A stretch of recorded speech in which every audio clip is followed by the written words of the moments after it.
Yes, evacuations have been ordered in California as wildfires continue to grow to nearly 100,000 acres. It's Groundhog Day, isn't it? Check out this headline in the New York Times. It reads, "As Earth warms, California fire season starting earlier, study finds." All right, let's see what Steve Hilton thinks about that. He joins us this morning. Steve, great to see you. What should California leadership be doing to mitigate these risks? Well, before we get into that, Ashley, we've got to clear up something very important here. Was it in Rottingdean where you were queuing up to get who tickets? No, or Brighton? That's what I really want to know. It was outside the Brighton Centre. There you go. That's where I got my tickets too. We'll continue this offline afterwards. Look, the audience should know we grew up very, very close together on the south coast of England. So look, what they should be doing, is common sense policy to manage our forests and our hillsides where some of these fires now are burning. Wildfires are a natural part of life in California, but what is not natural is the incompetence and ideological obsessions of the Democrats in charge, who for their extreme climate agenda have stopped the responsible common sense maintenance of the brush in the kind of hillsides that we're seeing burning now, the forests in the Sierra Nevada mountains, and even fining people. You've had parts of the state government fining responsible homeowners who've been trying to protect their property in order to prevent these naturally occurring wildfires from getting out of control. And so all of this kind of wildfire disaster that we see getting worse and worse every year is totally preventable. And when I'm the governor of California, we will have common sense forest management policies so that we can have what we've always had, which is a healthy forest that is maintained properly, that reduces these disasters and understands how we live with nature in a common sense way. We look forward to that day, Steve. You also spoke to California farmers about migrant laborers. Let our viewers watch this. I used to work on a farm when I was younger,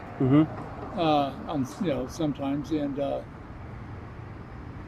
when you get these illegal immigrants and they're making not much money, then I don't get paid much money. They don't get health care from the employer. They get it from the state. That's paid by taxes.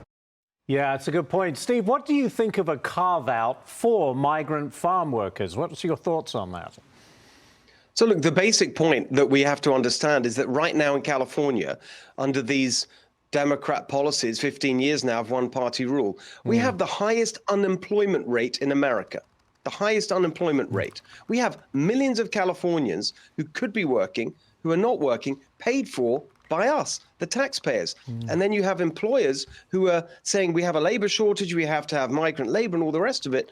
But at the same time, they're not paying the health care. That's what that gentleman was saying there, is that he's not paying. It's so much cheaper because the employers pass on the cost of health care to taxpayers. Because right now in California, $12 billion in next year's budget. Gavin Newsom increased the budget for free health care for illegal immigrants. It is not adding up. We need to change all this. And again, have common sense policies that get people back to work and reduce the cost to taxpayers, as well as reducing the burdens on our farmers. I mean, water, labor costs, environmental regulations, on and on. They're making it impossible for our farmers. That's why they have to resort to keeping their costs down any way they can. I want to make sure that our businesses pay their workers, not the government.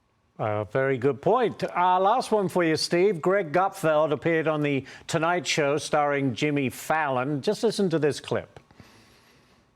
This is hilarious.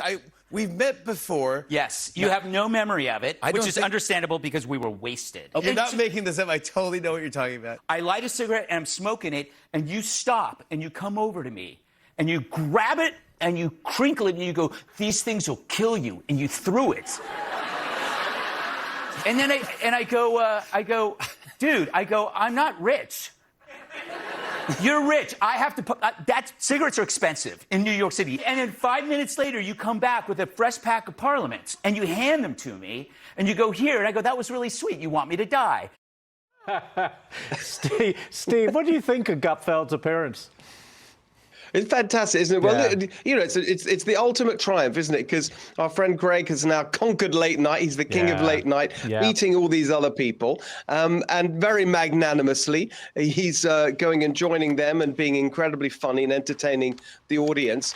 Good for Jimmy Fallon, though, to have him on. And at least he's keeping his show, unlike the unfunny Stephen Colbert, whose endless Democrat lectures got him cancelled. Yes, it did. Well, I have to leave it there. Steve Hilton, great to speak to you, Steve. Thank you, Ash. The man from Brighton. Well, actually, just nearby, but we'll get into that later.